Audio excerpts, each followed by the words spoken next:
All right, welcome back to Liquidity and Liquor. Scott and Yosef here. Today we're talking about if AI is going to make so many jobs redundant, is it going to take so many jobs that it's going to create another recession? Of its own, actually. It can create some challenge in the market that we haven't experienced yet. So if you think about cars, no need for horses anymore.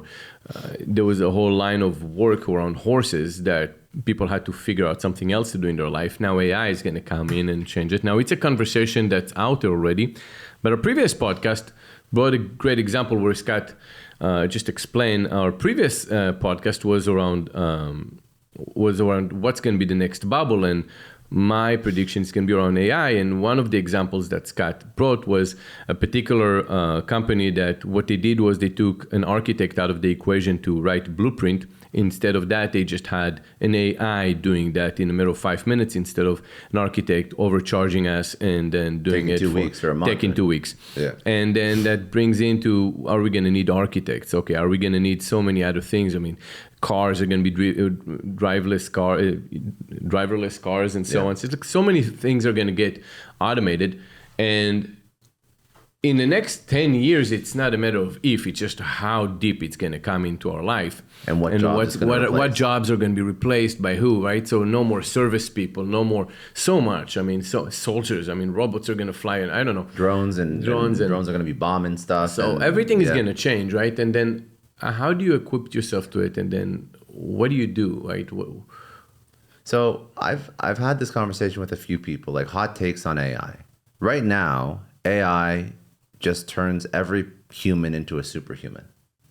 So with AI, the very basic AI that's rolled out in the past 2 months, can achieve my work, any kind of basic work at a fraction of the speed.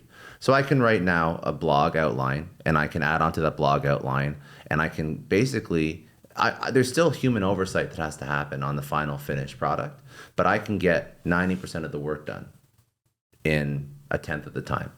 And I can do graphic design.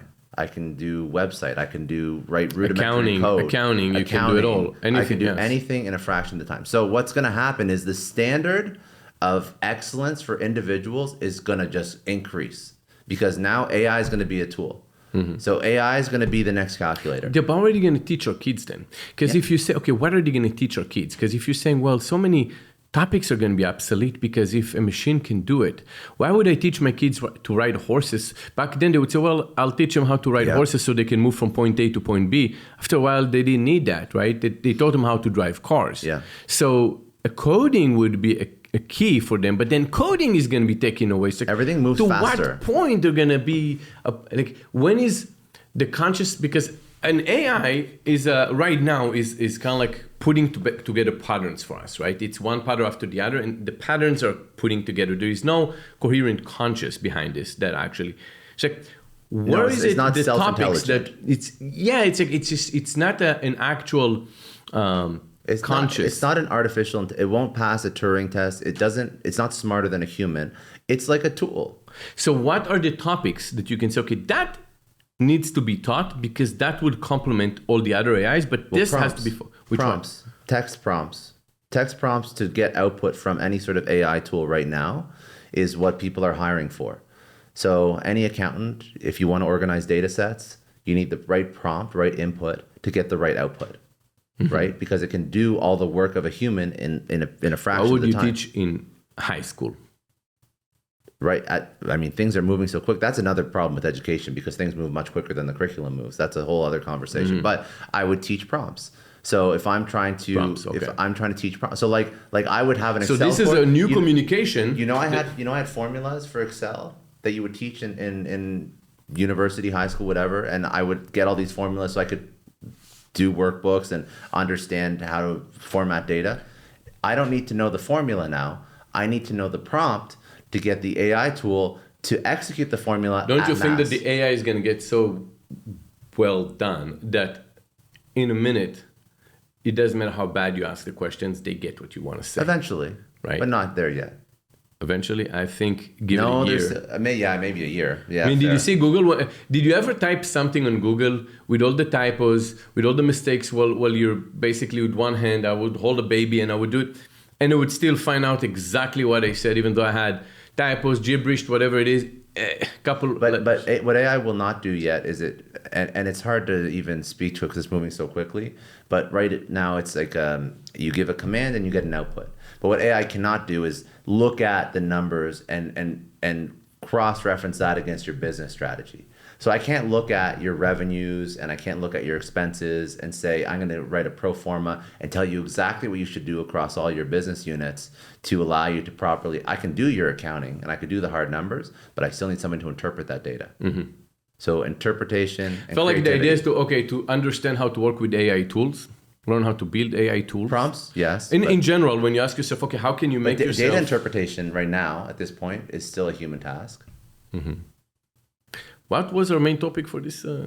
Which jobs is it going to replace? Okay, which job is going to replace? Okay, so a lot. A lot, yeah. Service jobs. Okay. Basic knowledge worker jobs. Mm-hmm. Like legal research.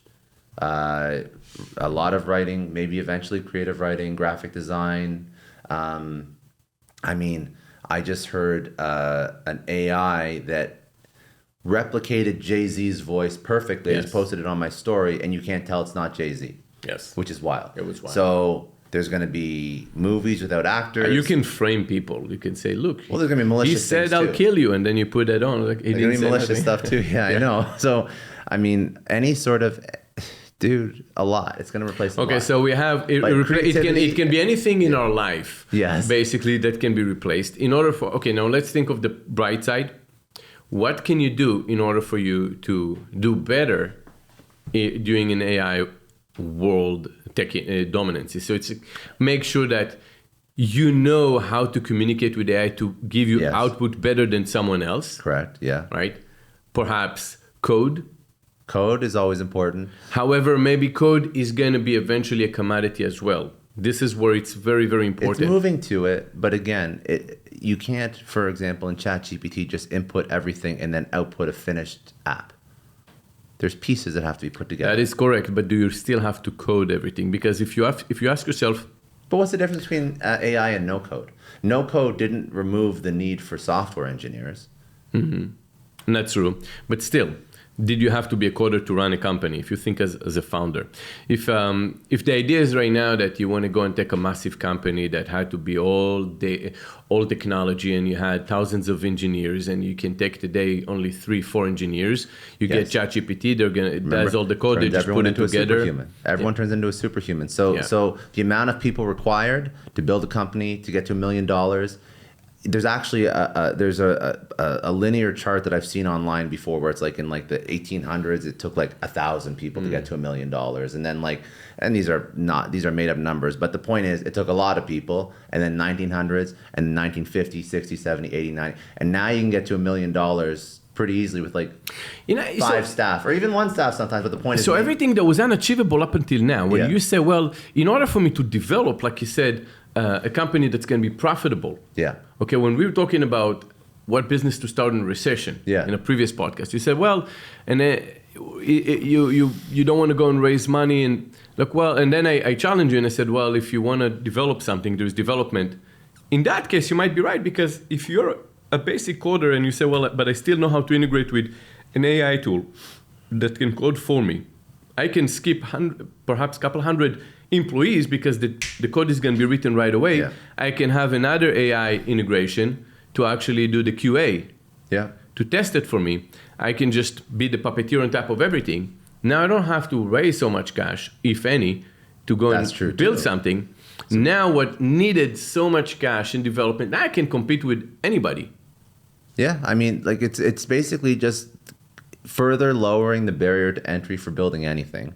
That's really it. Mm-hmm. I mean, I could start a copywriting agency right now with no copywriters, and I could have the output right away of 5 copywriters and just myself. Spin up a website. All of a sudden, I have technically 5 copywriters under staff. It's just me and AI. I feel like what it's going to happen is that entrepreneurs will shine. They will shine. Because they'll always figure out the right way. Gig economy will shine. Yes, but then the people who look for jobs are going to struggle. So in this day and age, ignorance is no longer bliss. Mm-hmm. If you are ignorant, you will be replaced. Yes. The speed of technology is moving faster than ever. And if you don't upskill yourself, you're done. Do you feel it's going to create more entrepreneurs out of Yes. necessity?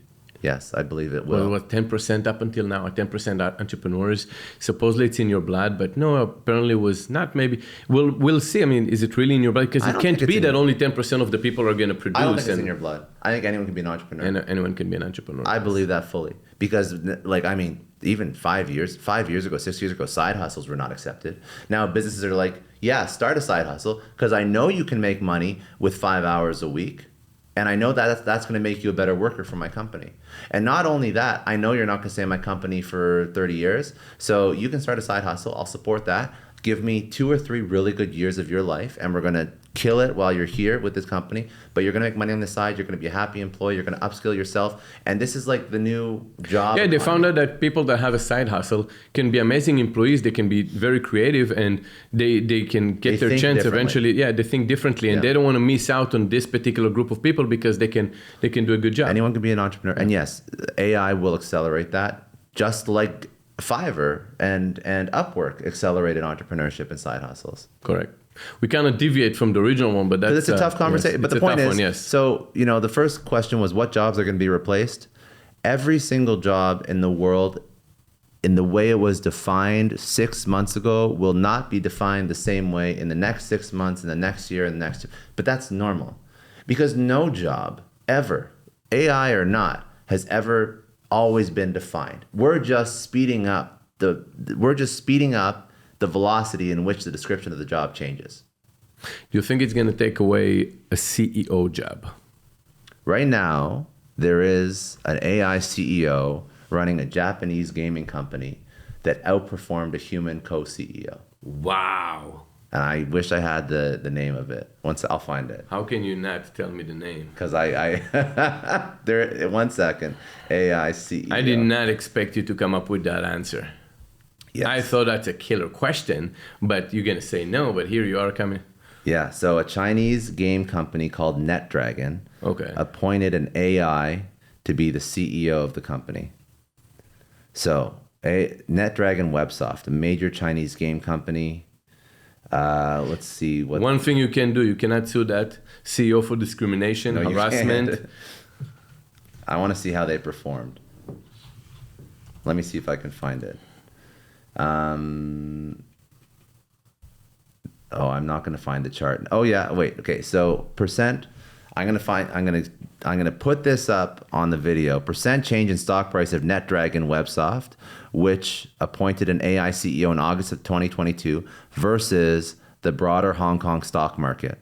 So NetDragon Websoft with an AI CEO is up 18.2%, when human CEOs. Oh, so it's not. It's not a co-CEO. Sorry, I was mistaken. Interesting. Okay. So human CEOs, obviously making up the rest of the company, or the Hang Seng Index, which is the Hong Kong stock market, over the same period of time, were negative 2.8%. Interesting. So this CEO outperformed the market. Interesting. Not a co-CEO. I wonder if it's a real thing. I mean, how do you? Because it really depends on the questions you ask and who's allowed to ask the questions to prompt the. And there is currently on Twitter another individual who is completely building a company based on prompts from ChatGPT. Well, yeah, but what kind of company? Any company that ChatGPT says he's going to make, he's going to build it.